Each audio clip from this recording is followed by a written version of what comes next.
According to Daniel Goleman, a true leader is someone able to effectively manage their own emotion and the emotion of others, and who can inspire and guide individuals and groups toward a common goal.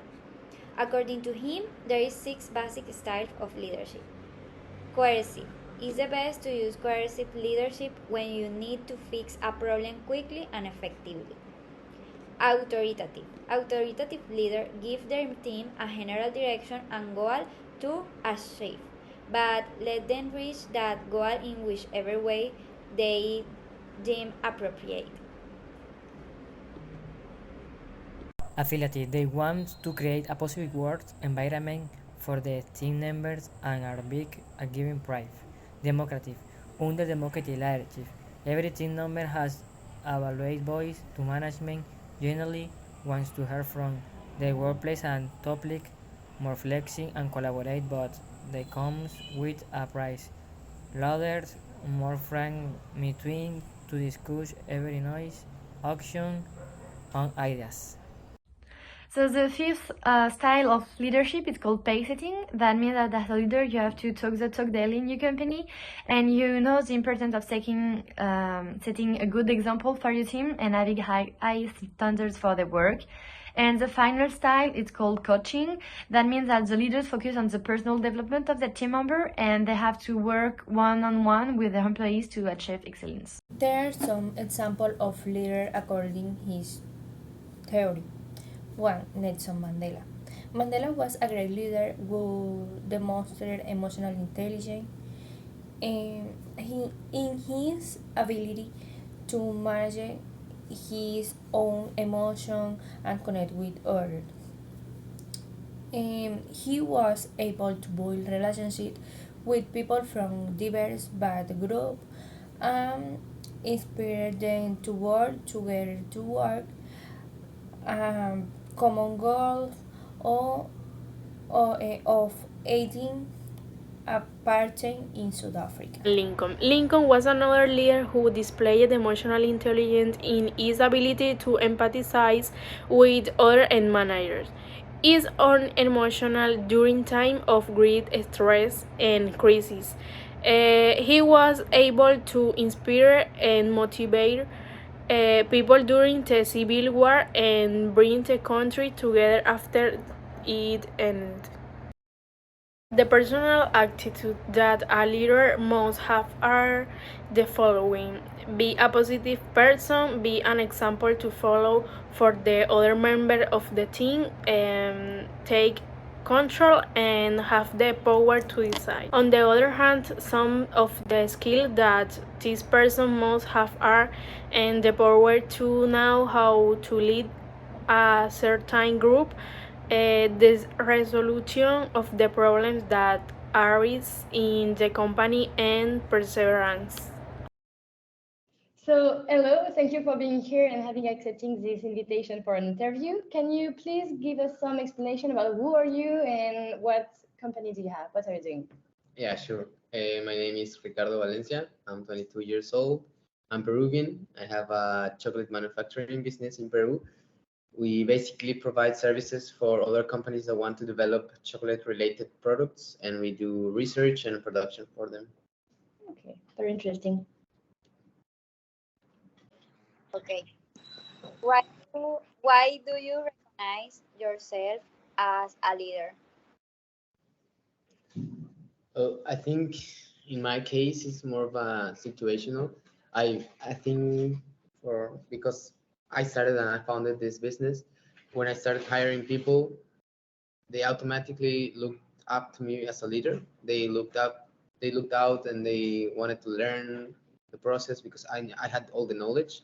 So it was more like a situational kind of thing. I just started being the leader, but now I think I recognize some aspects of leadership now in my life, and I think it's due to that, to basically to the business. Me trabé todito, concha su madre.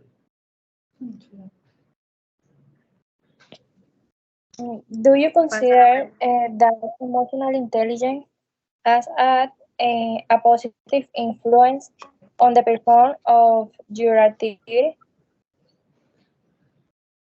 Yeah, I think emotional intelligence is key if you want to lead a group of people because they look out for you. So they'll see you as a role model and they'll try to imitate you in the day-to-day activities. So if you're not right, if you're not in a emotional in a stable emotional situation, you will project that to your team and they will be as well. So you need to have that emotional intelligence to be able to lead other people as well as soft skills to be able to harness the power of other people and not just you. Okay. Give a concrete example. For example, I think one example would be that when I'm working with people, there's people that are way older than me and they're way more experienced in other stuff. For example, I work with people that are 45, 35 years old and they still look up to me because I know, like, in the business I know more of the operational side of things. So they ask me, they look out for training for me, they hear my advice and they consider me and they value me because of that. But I also value them for their input. So it's more like I it's more like a exchange of ideas and less than a dictatorship kind of thing.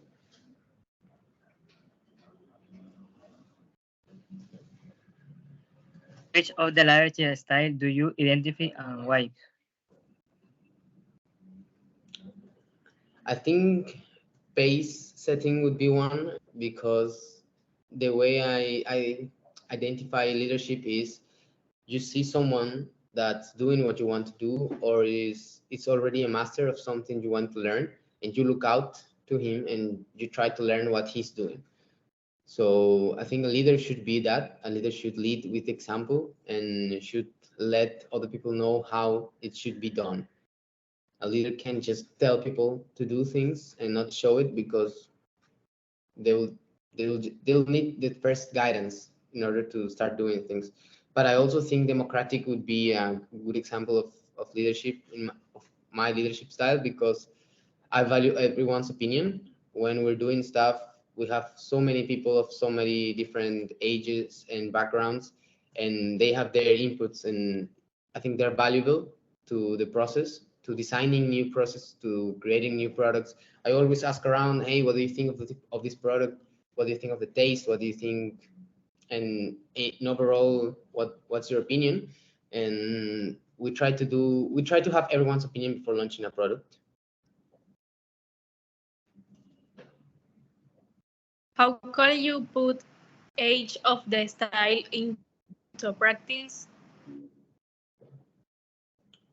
Each of the styles that I just mentioned, or which style, or yeah, well, pace setting, as I said, would probably be like, for example, if I'm trying to teach someone new how to do a new process, I would do it myself first, and I would do it with him. I would show him how it's done. Then I would do it with him, and then I would look how he does it by his own, and then I'll let him go at it. No, yeah, try to accompany him through the process of learning a new process. A democratic, I think, would be like I just mentioned as well. When we try to launch a new product, we try to have everyone's input before we launch a new product. We try to ask around the factory what everyone's opinion is, what they think about the taste, what they think about the packaging. Even though they're not related to the packaging area, for example, I still ask them like, hey, what do you think about the packaging? What do you think about the amount? I even ask them about my social media, which like makes no sense, but I still like their opinion. So I think that would be one example. Okay. Okay, well, thank you very much for this interview and for all the responses that you gave us. It was very helpful. Thank you. Thanks. Thank you.